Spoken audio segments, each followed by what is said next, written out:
A Senate candidate gets some last-minute help from the top. We have the latest from a presidential trip to the All-America city. WCBI News. WCBI News at 6 starts now. Good evening, everyone. President Donald Trump campaigns for U.S. Senator Cindy Hyde-Smith in Tupelo this evening. Now it's on to Biloxi to help garner votes on the Gulf Coast. The president landed at Tupelo Regional Airport just after 4 this afternoon. There were appearances by a number of statewide elected officials, including Governor Phil Bryant and Senator Roger Wicker. The president was the star and introduced Senator Cindy Hyde-Smith. Mr. Trump encouraged supporters to get out and vote tomorrow while explaining how Hyde-Smith supports his agenda. The president also talked about several policy issues, including border control, Medicare, and trade. He ended his speech talking about a more prosperous America and, again, encouraging people to vote, a big reason why he's touring the state tonight. Our Allie Martin has been with the crowds in Tupelo. That's right. He joins us now live with more on today's rally. Thank you. We're here at Tupelo Regional Airport. The rally wrapped up about 30 minutes ago. President Trump landed on Air Force One about 4:20. He spoke for about an hour. He was here on the ground for about an hour, and during that time his main message was telling all the supporters to get out and vote for Senator Cindy Hyde-Smith. He brought Senator Cindy Hyde-Smith up on the platform with him. He also brought Senator Lindsey Graham with him, just encouraging people to get out and vote. He said there was a definite distinction between the two candidates, and there was about 7,000 or 8,000 people here. It was a big crowd. The frigid temperatures didn't keep people away. There was a good mix in the crowd, young people, older people, even a lot of kids who missed the school to come here to the rally. Now, getting to the rally was an event in itself. Of course, the parking here at Tupelo Regional Airport is not big enough to handle 7,000 or 8,000 people, so folks had to park at the furniture market and get here by shuttle buses. As the shuttle buses were taking the crowds from the furniture market to the airport, vendors selling President Trump merchandise were doing a big business. What's the most popular item? The signature hats right here. They are real popular. They got Mr. Trump's signature. They are the official Trump wear. People gathered early at the Tupelo Furniture Market for a spot on the shuttle buses. It's the first time a sitting president has visited Tupelo in 84 years. Have you ever seen President Trump, or any president, I guess? No, sir. This is my first time. I'm here to support the president, and we need good justices and his agenda. All right, President Trump and Senator Cindy Hyde-Smith on their way to Biloxi. And once again, the main message from the president for folks to get out and vote tomorrow for Senator Cindy Hyde-Smith. The runoff is tomorrow. Polls open from 7 until 7. For now, we're live in Tupelo. We'll send it back to you in the studio. Well, security was beefed up ahead of the president's second visit to the Magnolia State. Not only did the president have his team of security, but our local law enforcement there as well. Yeah, WCBI's Scott Martin has been in Tupelo all day as well. He continues our team coverage now. Scott? Yeah, Joey and Andrea, law enforcement have been out all day, and Sheriff Johnson tells me they expect to be out here for the next couple of hours, making sure all these folks that are at this rally tonight get back to their vehicles. We got here at 8 o'clock, and so then we had to wait, for the buses to fill. And so the buses, we was on the third bus. People of Mississippi showed up in full force, showing their support for President Trump. This is actually my first time ever seeing him, and once in a lifetime thing. He's campaigning for Cindy Hyde-Smith ahead of Tuesday's special Senate runoff. Planning for this day took nearly a week. In ensuring the traffic flow, the entrance and exit to the airport will be responsible for, that part. But buses were running all morning to drop off those with a ticket in. Between the Mississippi Highway Patrol, Lee County Sheriff's Office, and Tupelo Police, an additional 100 officers hit the streets. It's pretty massive, but we want to welcome the president, whoever it is, to our community. We want it to be a great visit for him, and we hope that he'll come back and have positive things to say. The president's detail handled everything inside the Tupelo Regional Airport. Dogs sniffing out potential danger and a massive 3-hour sweep of the premises ahead of the president's arrival. A few local officers will be inside helping guard the commander-in-chief. As far as the detail of what they do to protect the president, it's the same no matter where they go. So, you know, they do have some local people and local deputies and officers from the Tupelo Police Department that are inside the detail that will be watching and protecting the president, but mainly our focus will be the traffic. With hundreds of cars coming in and going out, it's a dangerous job, but one that's done with a lot of pride. It's an honor to, you know, to do it. It is, you know, it throwed a kink in Thanksgiving and you didn't get to spend as much time with your family, but you know, who gets to work a presidential detail? That's just, you know, that's an honor. Now, Sheriff Johnson just asked that everyone be patient as they work to get everyone back to their vehicles. Also, just a fun note about this rally. President Trump is the first president since FDR who visited about 84 years ago. Reporting live in Tupelo, Scott Martin, WCBI News. And in this all-important runoff election coming up, polls open in about 13 hours in Mississippi, and election officials are working hard to get everything ready at the polls. It's been a busy day for sure. Our Riley Livingston takes a look at what circuit clerks are expecting. She joins us in the studio with that part of the story. Riley.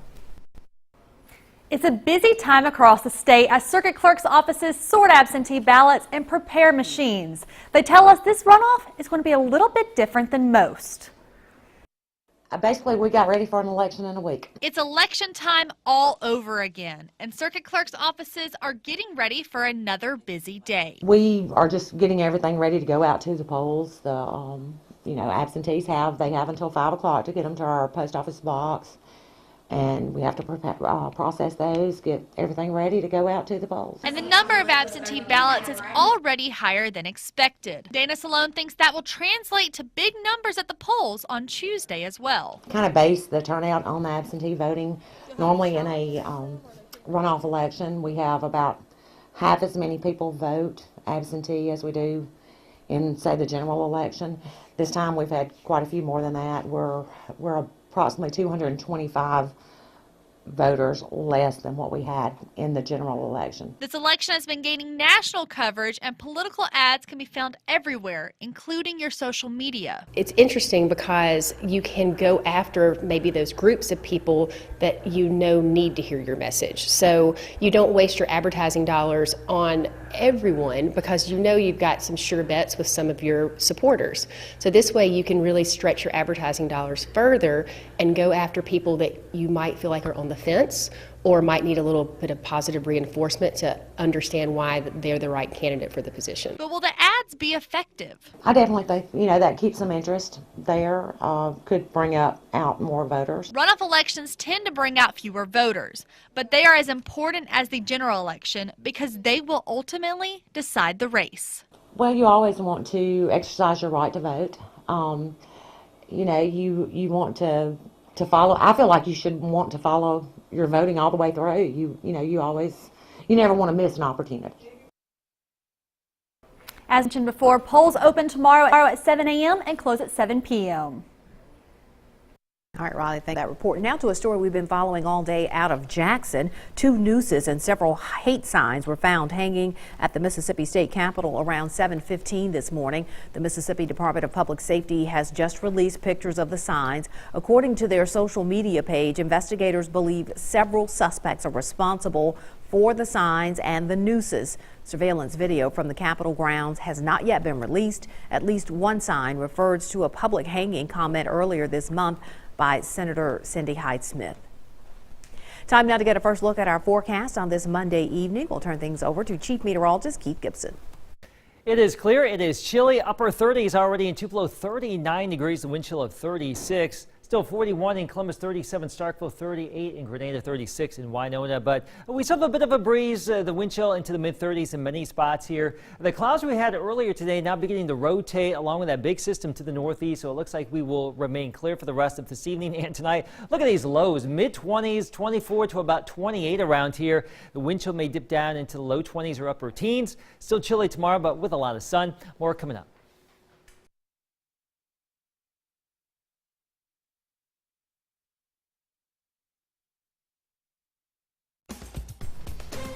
Well, it is beginning to feel a lot like Christmas out there tonight.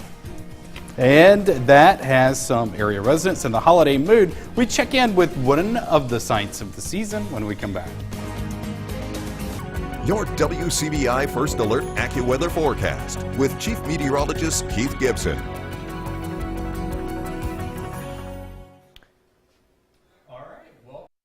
Everyone, I believe we're going to go to Starkville. Why not? I think so. We've had Black Friday, we've had Small Business Saturday and Cyber Monday. Now it's time to start another holiday tradition, Christmas parades. Who doesn't love a good Christmas parade? Starkville is getting in the spirit tonight, and their parade is already underway. Our Quentin Smith is there, and he joins us live with the latest. In the parade, and I'll tell you, it's just an all-around fun time here at this parade. So far, we've seen the MSU Maroon Band walk by, MSU cheerleaders, and right now, people are anxiously awaiting on Santa Claus. I can see his float is a few cars behind, so that's the highlight of tonight's parade. Rather, this parade is going on until 8 o'clock tonight. So if you're in the area and need something to do, make your way to downtown Starkville to be a part of this parade. But for now, reporting live in Starkville, Quentin Smith, WCBI News. All right, weather-wise here, Starkville, everywhere else, a lot of clear skies this evening. Temperatures are in the 30s, and we will continue to cool down into the 20s. Your full 7-day forecast is next. Stay tuned.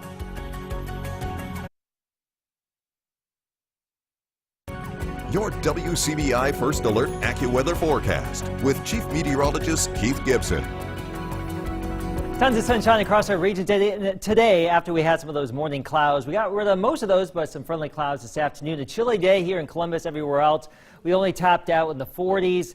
So a little bit of a change of pace here, and right now we're cooling down into the mid-30s in Oxford 34, Winona 36, still holding on to 41 at GTR and at the Air Force Base, but many spots now into the 30s, and that cooler air continues to come on down with those northwest winds that are relaxing just a little bit, but the wind chill now into the mid-30s. We should see some wind chills down to the low 20s tonight, maybe even a few upper teens around sunrise. But the system that moved through this weekend, we had a few showers yesterday, but there's been a big snowstorm up here across the Great Lakes now moving into New England. Our next major weather maker is way out here in the Pacific. There's Alaska. It doesn't look like a lot right now. It's still many days away. But I want to show you this because we have the possibility for some heavy rain and even some strong storms as we get into late Friday right here, Friday night into our Saturday morning. The system will come on through. And then I think for the most part push to our east sometime Saturday afternoon. Severe weather potential does exist with this. So that is something we will be fine-tuning as we go throughout the next couple of days. Right now it's just waiting in the wings and we still have many days to watch it. So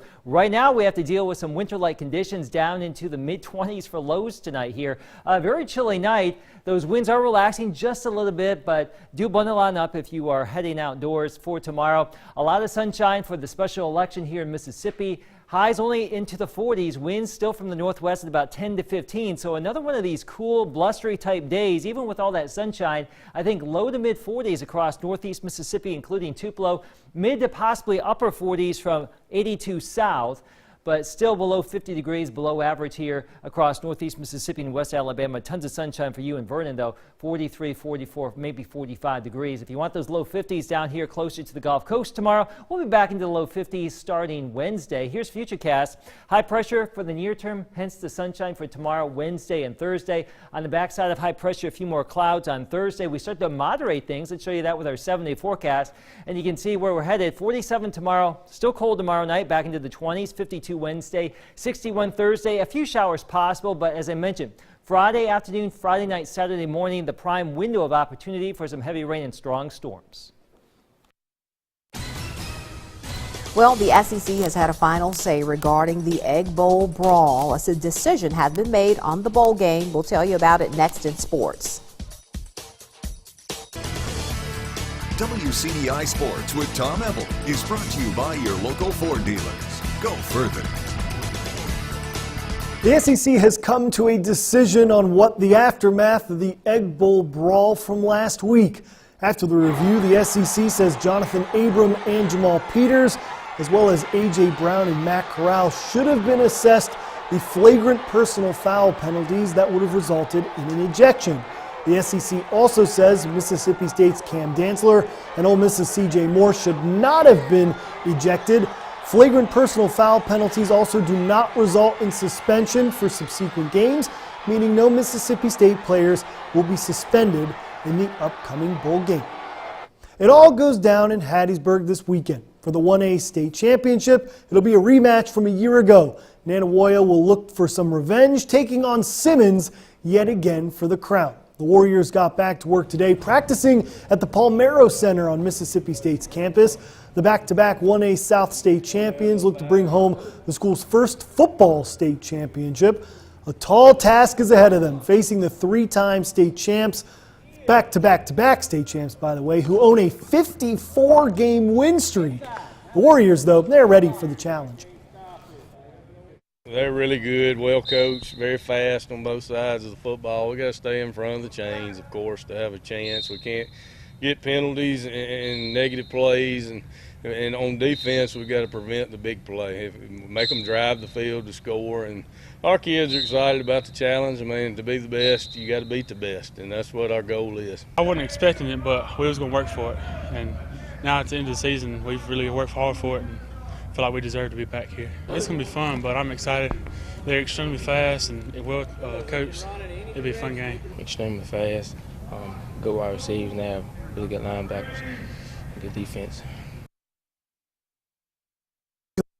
For this weekend, Friday, Water Valley versus Seminary, 11 a.m. on the My Mississippi channel. WCBI will once again be carrying all of these games, but this one will be on the My Mississippi channel at 11 a.m. Nanawoya Simmons, 3 p.m. on the My Mississippi channel. Go to our website, WCBI.com. We have all the information you need in terms of where you can find the games, what channel, where to go. We have it all ready for you on our website. If you want to see a great game on Friday night, Horn Lake versus Oak Grove for the 6A title, that's at 7 p.m. on the My Mississippi channel as well. Also, Saturday schedule, Louisville versus Poplarville, 11 a.m. on the CW. Again, go to our website to find out where you can find the local listings for the CW. Taylorsville and Scott Central for 2A at 3 p.m. on the My Mississippi channel. And then West Point versus West Jones, the big one to wrap up the high school football state championships at 7 p.m. on the CW.